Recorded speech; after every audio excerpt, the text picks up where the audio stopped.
Hello. Uh, this is going to be part 2 of this sketchbook tour, somewhat spontaneous. I was in the middle of drawing this little comic, most recent part of the book, this one. But I guess I'll talk about that when I get to it. I suppose there's something of a summary.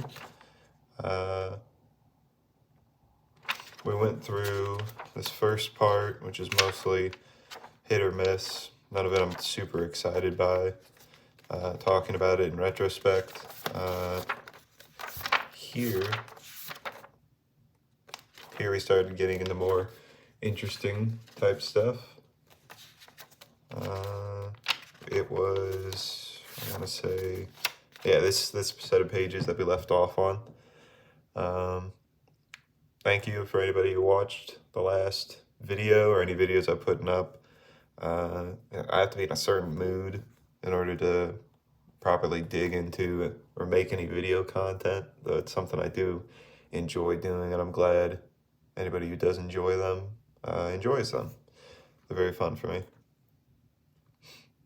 And I think before I dig into this, I've watched a lot of art or artist YouTubers, people like Peter Draws or even like Daniel Warren Johnson, or that one bald older guy who does a lot of watercolor portraits. It's like just watching art videos and hearing thoughts on people's thoughts on their own art. It's something that like I for some reason it's so simple, but I think it does so much, and so I kind of want to be able to do that for anybody who's a fan of my work. Hope you're able to get as much out of these videos as as you can, because I think a video about art and somebody explaining their own thoughts about it can be super valuable, and I hope I can do that in some way. So we left off last time. I was talking about this one. I didn't really talk about this one, I don't think, but this picture in particular, this represented at the time, I think I did explain it a little bit about how being able to do these designs in an appealing way and a stretchy kind of way, and incorporating my understanding of perspective and whatnot into them was super important. I tweeted something relatively recently. If you follow me on Twitter, you might have seen it, about how the biggest leap forward for me recently has been figuring out how to draw anime characters, but in my style and very like appealing to where it looks anime, but at the same time I still have my own style imbued into it. And these kind of follow a similar dichotomy, because these are very distinctly the Binding of Isaac designs. You know, the bosses look like the bosses, but I find my own way to stretch the designs and compose them together in a way that I feel is unique and is fun for me to make, and garners a good response. Something I realized relatively recently, like yesterday, last night, I was looking through art Twitter, and I was looking through, not even art Twitter, what am I talking about? I was looking up design references for Batman villains, because I was doing that whole series. And I saw a few shots that were not official comic art, but they were fan art on like websites like DeviantArt and whatnot. And the compositions for them were like design, like they nailed the designs, the proportions, anatomy, and all that were good. But it reminded me of how I used to want to draw when I was like 15. It was very just not transformative. It was just character, character, character, character, character. And when that front row is filled up, it's like, oh, well, how am I going to fit another character in there? Character standing, character standing, character standing. And it's just like 15 designs crammed together on a flat plane, just kind of standing with their hands on their hips. And it was interesting because I haven't like drawn that kind of way, that kind of so simple way where I would like my thought process a long time ago with art was just like, how can I nail this design and make it look like he's standing like straight up with good posture. Um, like that was just how I drew things because I thought that was like the best way to approach a drawing was to get it right. And something with like a lot of established designs I drew back then was how do I show off the main detail and incorporate these little details? Well, the best way to do that would be to draw the whole thing on a very flat plane, just plain faced, straightforward, and be like, bam, look, he's facing slightly to the left and he's standing upright, and you can see this little detail and then this detail and his front chest logo or something. And I feel that's something I've grown past. The need to make a drawing that is entirely a character, like every aspect of them exactly right, because I think that can be kind of soulless. I don't know if my point, I don't know if I've gotten too rambly on that point, but point being, if nowadays, if I'm drawing a character, the best thing I can do, the best like thing I recommend anyone else to try to do is not to capture the design correctly, super correctly, the proportions correctly, but to channel the energy of the character as you see it. Because like if you're drawing Lobo, for instance, no one's really gonna be like, "Oh, he got the chain links wrong," or his leather jacket doesn't have two sleeves. It's one of them's cut off and the other one's a full sleeve, or that elbow pad is a star, not a skull, and no one's gonna notice that. But if you get his kind of like mannerisms, I guess, right? Or his posing correct. It's posing, it's facial expression, and from there you can kind of go crazy as long as the pose is strong and the expression, even the express, it's just the posing. Really, composition and posing is huge. Um, you could do a lot. It doesn't even need to really look like the character that much. I think being totally accurate to source material, especially for fan art. Like you're not getting paid, if unless you're getting paid and the person who's paying you wants you to get it as close as possible, make it like a rough estimation, make it your own. And I think that'll help your style a lot. Uh, well, I've been on this page for a while, so let's move on. This one got a lot of good attention. One person asked what the 6 rings represent, and I think it was somebody else, Marlute, I think is their Twitter username, but said the 6 rings represented some aspect of other fallen people. I don't know. I don't think very much when I draw. I think I might have talked about this before, but when I make something, I just kind of do it. And if it looks cool, I go with it. I feel like, did I make it this far? No. Okay. Sorry. But when I add an element to a drawing, very rarely do I actually think like, what does this represent? What do these do? It's really just because it looks cool. It's very simple, my approach. And it pays off, I think, in some ways. It kind of hurts me a little bit when I try to make something that has meaning, or try to come up with poses that are more than just look cool.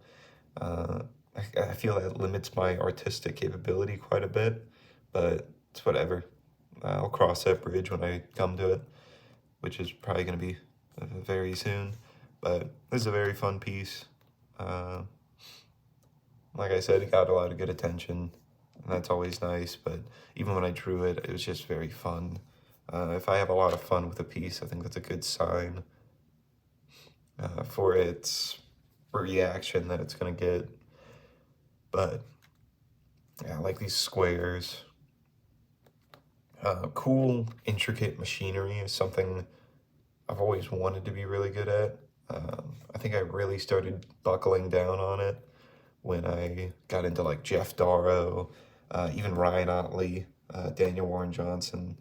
I was exposed to those three, and probably Mobius. In high school, I was exposed to those people, and I was like, well, I gotta figure out how to draw machinery that's like not even necessarily realistic, but just compelling to look at and makes you think like, huh, like I have no clue what that would do, but whatever it would do, or whatever its purpose is, it must be cool, because it looks cool. Uh, I feel like I've done that. Sometimes my machinery looks worse than other times, but doesn't matter too much. First, I got the Kirby Crackle. Uh, no real purpose there, just fills up space and makes the dang old composition feel a little stronger, in my opinion. It's at least what I think. The screen tones, too, very fun. After it was the Brierios commission that I did, where it was huge, like one of the bigger drawings I've done. It was on a 9x11 paper, and I was like, well, I have to just cover it in screen tones, and even my biggest screen tone pages aren't like, they don't go that far. I couldn't cut them that intricately, so I had to piecemeal all the screen tones together, and I think that was a huge step forward to me with screen tones, because now I'm way less afraid rather to just cobble them together and see what happens, because no matter what, it's coming out interesting. That's what makes screen tones, physical screen tones especially, so exciting. You can see there's like these gradients that are really like mismatched, but that's what just traditional art is in general, is mistakes or imperfections that make a piece stronger, give it more character. That's what I love about ink and stuff. This drawing I did at a park. I did the sketch on the bench. I did this whole thing like real quick on the bench, and I was gonna fill up this blank space, but when I made it bleed over like that, I was like, it's much stronger this way. I much like it this way. This tree is probably the best tree I've ever drawn. Yeah, I like this one. Sometimes I go simpler with it. Like I said, I just draw things because they look cool. There's not a huge meaning to this. There's probably something if you really look into it, but a little slice here, keeping like a little bit of the 3D-ness of the head. One thing that has really enhanced my art, I'd say, or my flow, has been learning how to unconsciously kind of make patterns, like these little swoopy patterns, or the rapid lines for the trees. You just kind of learn to make those unconsciously. Same with these, this kind of tentacle or spaghetti or root type pattern. Most of the time when I do those, I don't really think about where they're going. I just end up doing them. And those can be used for a lot of different things, like tentacles, roots, spaghetti. The inside, like when an arm's cut off and you look inside, the meat pattern is somewhat similar to that texture, or even liquid can kind of look like that. You know, you kind of learn these patterns that you can unconsciously just kind of noodle around, and you use it for a lot of different things, or you manipulate it a different kind of way for something else. I don't know if that makes sense. But if you can get a pattern like that down, it'll help. Kind of like cross-hatching as well. That can be unconscious in a way. It's a good one, though. This one is another instance of really fun screen tones. This is the Necroborg, created and designed by Necronauts Toys. Love this design, love this piece. This was one I did in the early morning time on a weekend, and I drew it up. And at first I was kind of like, and then I started inking it, and I was like, well, it's fun. And I didn't get super compelled by it until I put on the screen tones and the starkness on this side versus the darkness on this side, and the floor kind of encroaching with that same brainless pattern. You can see it there for pebbles or rocks or whatever you might think it is. It's just a good medium, a good just nothing pattern. At least that's how I make it, is kind of nothing, but it's good. It's a good little emphasis to where otherwise it would just be blankness, which can work a lot of the time, but to fill in that space, I just kind of over and over and over again. Yeah, I think the imperfections really make this piece, like this big jagged bit of dark screen tone there, not even matching to the other parts of the finger. This big piece here, I like it. One part that kind of sucks about using screen tones in a double page spread in a book like this is that you can't put them down the middle, because if you do and you bend it like that, they're likely to come off. So some of them are worse than others, I'd say. Like in this sketchbook, which if you want me to cover this sketchbook, this is a pretty good one. This king sketch I did kind of got split right down the middle, and if I was more about perfections, I might be like, oh, you know, that kind of ruins the whole thing and kind of draws the eye. But this piece got received really well, and I think it's one of my favorite things I've drawn. Despite, and that's another aspect, like if this was digital, or if this was even not in this sketchbook, if it was just its own piece of paper, that wouldn't even be there. And nobody has ever even pointed it out, or I doubt anyone's even thought about it as much as I have. That's the thing with art. When you make it, when you're the one making it, you think about it so much. In the process, after the fact, you think about it in ways that no other human person is ever going to think about it. No matter how much time you spend on a piece, no one is going to ruminate or consider or like even look at it for nearly as long as you did. And that could be, I think that could be demotivating, but at the same time, it's like, if someone's going to look at it for such a short amount of time, you might as well, yeah, make it something they'll remember, because you might not remember every drawing you do, and you spend maybe hours at a time on one, but someone can see your drawing for 30 seconds and look at it for that long, and that will stick with them forever. I've got plenty of art pieces that I've seen only a handful of times, or comic pages I've read, to where, you know, I saw it for only however long, but it's burned into my memory because I revisit it, you know? It's, I don't know what my point is there, but in one way, people will forget, not forget, but people just blaze by your art in masses. But if you make something and it sticks with somebody, you know, that's something super special. And you'll probably never know if that happens. Silver Surfer piece is fun. I've done a lot of Silver Surfer pieces where it's just him floating through the cosmos. This one was very quick and hapdash. I feel like there's too many spaces in the crackle. I really like how the planets turned out though with the screen tones. I think it almost feels like a collage. But Silver Surfer's kind of wide, a bit lumpy, but I don't really care that much. The Galactus is fun. I like the composition most of all. This one's really fun. This one I was drawing while watching just like commentator YouTubers, just the most like devoid of depth or just anything. I forget what exactly inspired it. I think I just wanted to do this kind of posing, and I especially wanted to do this kind of background, inspired by like Frank or Jim Woodring in general, from the trees and these little striped spikes with all the waves. I like these backgrounds a lot, and I think they're very fun.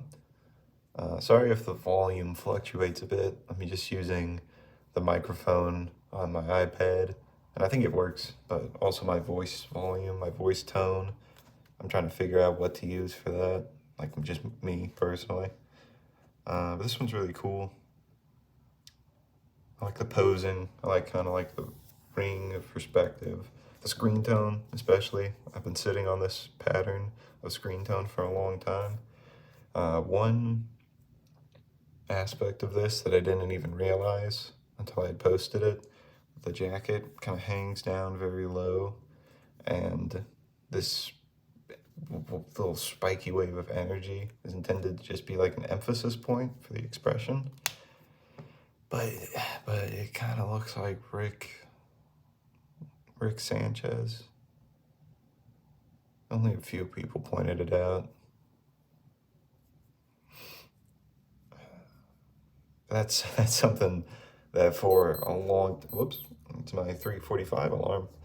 That's something that, an aspect of making art that is unavoidable, is making something and having somebody be like, well, that looks like this character, that looks like this, what are you drawing, this guy? And it's like,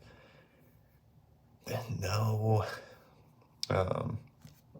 It's not something that happens to me very often, but it's something, because it didn't seem that bad. It's like, I've seen people defend it, the idea of like commenting under a post or seeing something, an original character or a piece, and being like, oh, Albert, like there was one that sticks out where it was a guy in a trench coat, blonde hair, and black glasses, and somebody was like, there's a comment like, oh, what, Albert Wesker, like not even saying like, is this, but it's just saying like, Wesker, Albert Wesker, you know, that's what this is.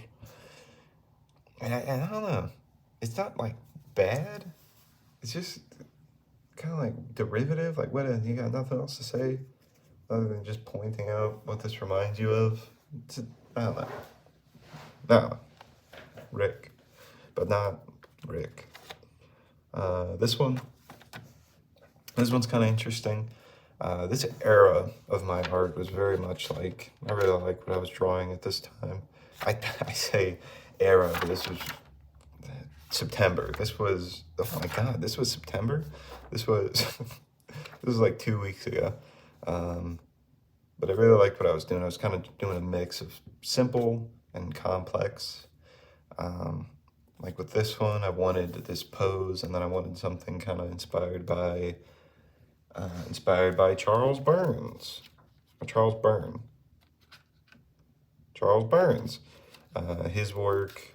There's one piece in this book. This book's free shit. Collection of 25 volumes of a zine he used to give away at cons. I picked this up in 2019. I just kept it with me.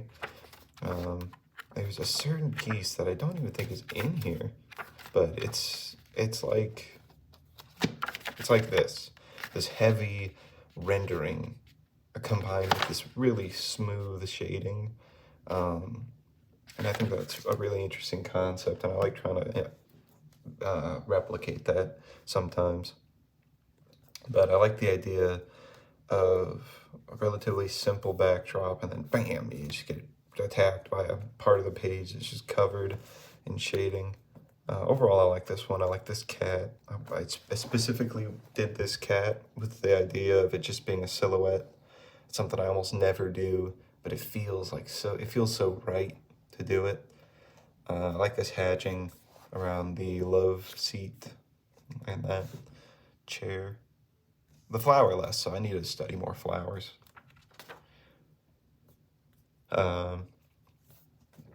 This one is a style of drawing I've tried many, many times, and I almost am never happy with the result. I like the face, I like this type of shading, I like the idea, but I never get it right. I don't know what it is. It's the idea of a picture frame around a portrait, but I do it in so many of my sketchbooks, and I never get it right to where I'm like, that's good. Whether I make it a really intricate frame or a really simple frame, I added these tendrils around with the idea of elevating the piece, but when I did it, I was like, I don't know. And then I kept adding to it, and I added more to here, and I was like, I done, what's the element that's messing up here? If you like it, cool, cool. But it's just, I don't know. It's just, it doesn't, even like the little title here, I added that. It's just, yeah, I like it enough, but I never feel totally happy when I make a frame and a portrait. This one I really like, inspired very much by Jim Woodring. I was just in the middle of reading the Frank book while doing this. I wanted to draw an animal person, something I don't do too often, and some sort of creature inspired by a few different frames. Golly, my iPad mini fell down. Damn, my pins fell down. Pin. Back to this. This quote is from a song, serve and protect. What am I talking? By, what is his name? Isaac Valentine. Good artist. There's not much to say about this one. I like the shading. My shading style is so infrequent. Sometimes I really feel I'm really like gung-ho for a type of shading, and I just rock at this heavy sort of shading, and then I lose the touch for a little while and I go back to it. This one's fun. I like the composition. I always like trying different compositions, and this one was one where I was really thinking. And I don't think too often, but this one I was really thinking about. This is another one where I was thinking. It was that same night. This is from another Isaac Valentine song, and this is another Ball of Flesh inspired by Charles Burns. This one's fun. The hair also inspired by Charles Burns. This woman, or I guess not, whoever, is inspired by this face somewhat. You know, it's, I was trying to channel that kind of like the limited detail, or not putting too much into a face, just kind of showing the important aspects and emphasizing them, and then creating the hair and this ball and this person back here in their underwear smoking a cigarette. That's something I rarely ever draw, people in their underwear, at least not feminine bodies. It's a good one though. I like it. This one I did in the early morning. I think I was watching a YouTube video about facts of skateboarding companies by Shreds Skateboards, and there was this devil type character who looked like this, and I was like, oh, I gotta draw something like that. So I did. I surrounded it by the flames, and then I did all these downward vertical lines, and it actually turned out really good, and I'm a big fan of it. This kind of simpler style of outlining is something I almost never do, and I wish I did more, because it's not that it requires less effort or skill, but it shows your skill in making something that's really, that has a lot of movement and is fluid and has a good design without relying on intricate detail or overlapping shapes. And it is simpler and easier, but it's, in a way, it's harder to get right and be able to do properly all the time. This one I like a lot. I like these three different types of screen tones. I like the popping, the little blood splatter. Gore isn't something I do as often as I would think, but this is all fun. A mixing of patterns, like on the little thing here, more screen tones down here, this crescendo and the composition. I really like this one. This one was super fun for me to make, the way that the sword goes all the way across. Sometimes you just gotta have fun. I think the best pieces I make are ones where I have the most amount of fun while utilizing just about everything that I've learned. And it doesn't happen very often. It requires me using all of my brain power, which doesn't happen super often, but when it does, I make things like this that are really cool and fun. And when I look back on them, I think they are cool and fun. What is it? Come on, turn. This one, for whatever reason, I wasn't super feeling. Also, I cut into the, I had just replaced the blade on my X-Acto knife, and it was way sharper than I thought it would be. So I think in this one and a few others, I cut into the paper, like, because I was used to pressing with like a rusty blade that I had been using for, God, like I've been using that thing for like 6 months, and I was so used to that. And a fresh X-Acto knife blade requires such little effort to make like such a sharp cut that I was just cutting into all my pages. I don't know, but this one's cool. I was watching a video by Steve-O about a van, and I was like, well, I gotta draw a van. And then I was like, let's draw a face reminiscent of Steve-O, and had a ramp in there, so I was like, let's have it curved into a ramp. And then I thought of Krieger's vans in Archer, how they always have a Rush album design on it, so I was like, what's an album I like? And so I put in Couples Therapy by Marietta and Modern Baseball. I like this one. Simpler. That's fun. I think the idea is better than the content. Yeah, I like the screen tones. This one I did really late at night. I think I was just trying to get something provocative, something fun that I could do. So I was like, what haven't I done in a while? And I thought, goofy guns. These were sick guns. That was the caption. And I tried to make the armor pretty interesting. There was this thing that I started doing after I noticed it in, oh God, what book was it? It's a very Simon Bisley kind of mouth, where it's like gums and really separated teeth, and they just gnash down on each other. It's like Simon Bisley or Kevin O'Neill mouth. And I really like those mouths, so consciously in my head, I was like, I'm going to draw more of these mouths. And so I did, and this is one of them. Overall, this piece is just things that I wanted to do, and I think it would look cool. Mashed together, like these floaty armor pieces, this one strand of, I guess, smoke. It's a simpler type of piece, but at the same time, it's not that simple. Little shells flying out. This one's fun. A lot of good shapes, mix of straight and rounded edges. Guns are something I've always had trouble with, because even now I couldn't like properly draw like an M9 pistol or a rifle of any sort. But I think I saw this one thing that always sticks with me is, oh God, I don't want to mispronounce his name, Alejandro Bruzese?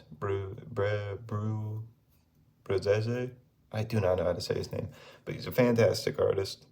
Hopefully you know him by me butchering his name or saying, I don't know. But he said something about how his least favorite thing to draw or to see in comics is like a realistically rendered gun. Because it's just so, guns in general, in real life, are purely violent, and they're like a representation of maybe some of the worst people out there.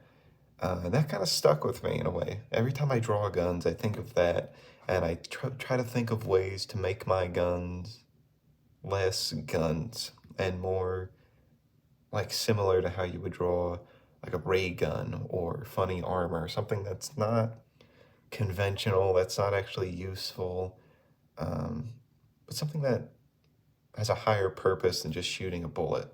Something that like just ridiculously would shoot a bullet. I don't know. It's not something I always think. There's little things that I think about with my art, and that's one of them. Guns. And how to make them cooler than they are. These two I drew sitting on a chair. This one is reminiscent of how I used to draw stuff in December of last year, or November. These kind of like floaty panels, something kind of like, it reminds me somewhat of the Max with curved panels, curved comic panels and floating heads. But this is a very fun way of drawing, and I wish I did it more. I did this very consciously, but I like this idea a lot. And I like it. I like how the glass shattering goes in that circle effect. Good mix of textures. I like these. Don't think about the shape of those too much. I was not intended whatever you were thinking or whatever I'm thinking currently. I'm not thinking of anything right now. But I like this one a lot. Blood trickling down the face is something I used to lean on a lot for designs or making a cool looking face. I was like, but if the nose is busted, it looks awesome. And it does. Same with the nose bandage. I've tried to lean against that for a long time. Not a long time. Like this whole year, I've kind of like, anytime I've done it, I've been like, well, now I shouldn't do it for another like a couple weeks at least, because I feel like it was overdone in my art. In general, you don't see people with broken noses that often. I guess you do. If someone gets in a fight, it does look cool, but I don't do it as much as I used to. This guy's cool. I like the hatching on that arm. That shoe is directly inspired by the Max. It's a hockey stick. This shoulder took me a little while to figure out how I wanted to do it, but it's somewhat abstract mixed with that hatchy shading that makes it a bit more 3D. This style of shading is something I wish I did more often, or was able to do more often and more goodly. Because this body shape is very, not unrealistic, but it's fantastical, especially the definition of the muscle. But it's a mix of a super blobby, super cartoonish shape and this super intricate, detailed hatching. And that shape, that like just strong shapes and heavy hatching, I think that's a super fun way for things to look. And I wish I did it more. I'll do a few more pages. It's running a bit long. This guy is a cowboy. This one I really like. I like all the lines and this heavier shading here.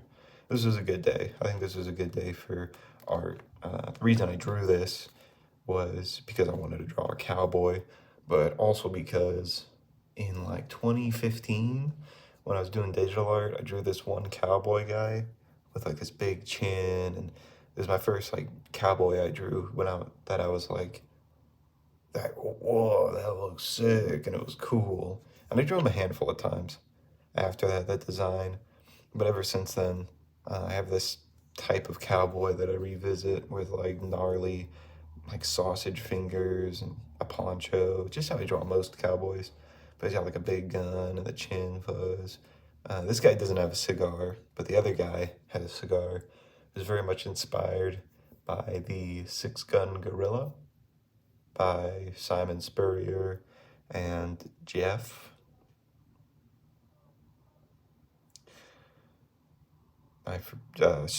Storier? No. Jeff Stokely, that's who it is. That inspired my cowboy designs forever, and they still do. This one was fun. It was kind of like a revisiting of the tropes of how I used to draw cowboys. Fun fact, this used to be a foot, but when I realized this black shadow alone, kind of just protruding out, it was where the ankle would be, but it was also where this crotch was. So I blacked it out, so I went over it more and kind of blended it in with the background so that it didn't look like that anymore. This one, I had just read Do a Powerbomb, issues 1 and 2, and the covers for that were very strong action between two characters, and I wanted to replicate that. More gore, something I don't do super often. This hair is really nice. The background, I think it worked out pretty well. it was very fun to draw and figure out. This is the last page I'll talk about. This is my first and only fan art thus far of Do a Power Bomb, Lona Steel Rose, Cobra Sun. I thought of multiple ways to fit the two characters equally onto a page, and I thought this was the best way. This is very reminiscent of grabbing something.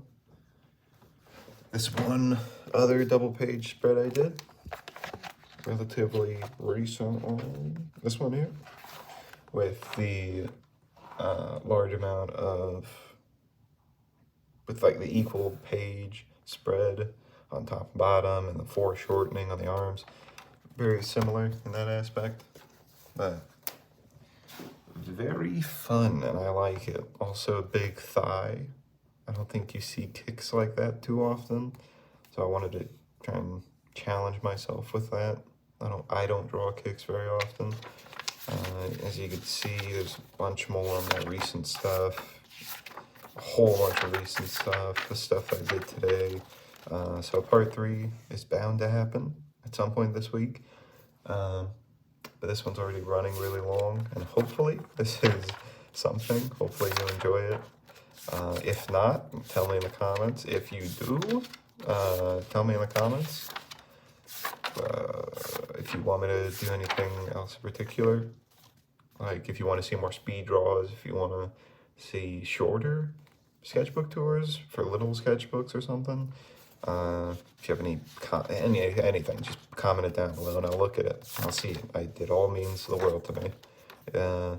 Thank you for watching, and I hope this was coherent, and I hope, like I said in the beginning, that this was something you can take, that hopefully this will inspire something in someone, and I hope you enjoyed it, and I hope you make something cool today, or this week, or whenever, art-wise.